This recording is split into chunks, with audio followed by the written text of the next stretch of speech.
Instituto Nacional Formação para Docente no Profissional Educação Infordep organiza o workshop com a elaboração plano estratégico Infordep. Tinan Rihunrua Ruanulu Recém Lima, to Tinan Rihunrua Tolunulu.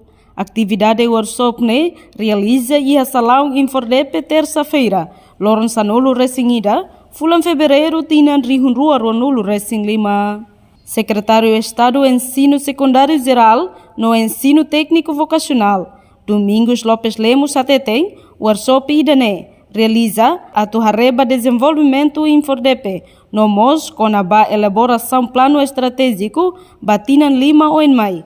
Durante o processo se define formação, nebe qualidade para professor Sira e Harailaran.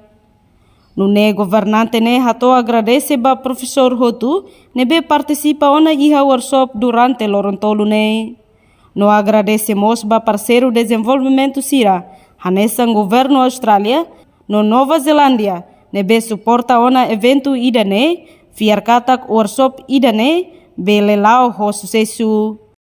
O workshop elabora plano estratégico Instituto Nacional de Formação de Professores no Profissional da Educação Timor-Leste e Infordep 2026-2030. O cargo pode agradecer a Mahoto presente e também o tempo e esforço pode contribuir para o evento importante também. Agora, se a participação é essencial para o sucesso do workshop da NEM. Além da NEM, o Ministério da Educação tem agradecimento especial para e também parceiro do desenvolvimento Sira, de Austrália, Nova Zelândia, e Sira nesse curso, na colaboração incansável, sem esse instrumento, onde avança no sistema educativo e itinerário. E também a dedicação no apoio continua, foi embora, não me agradece.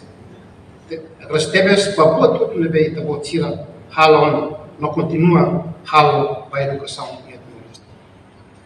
O workshop representa um marco significativo e a minha viagem para a mente no desenvolvimento da instituição Infordep. Elaboração do plano estratégico para Infordep Batinan Lima ou em maio. Durante o processo vital, deve ser define direção na prioridade para a formação professora. A dia currículo na qualidade da educação e a highlight. E a nova valor de irmãe, Mami Rei, colabora bem se identifica Infordep minha desafio principal, nova oportunidade para o sistema educativo. Desenvolve estratégias Sira bem inovativo, no sustentável, bem complementa o efetivo, no eficácia. Estabelece objetivos Sira bem claro, no bem atinge se orienta dirigentes Sira e Infordep para o futuro educacional e da promissor. A reportagem Sabina Sansa, Televisão Timor-Post. Janela Informação ba Emohoto. Atua tem informação atual dia Clio. Kita haluha. Haneham botão subscribe, like. Halo comentário no Fahe Tutang ba media sosial Hoto.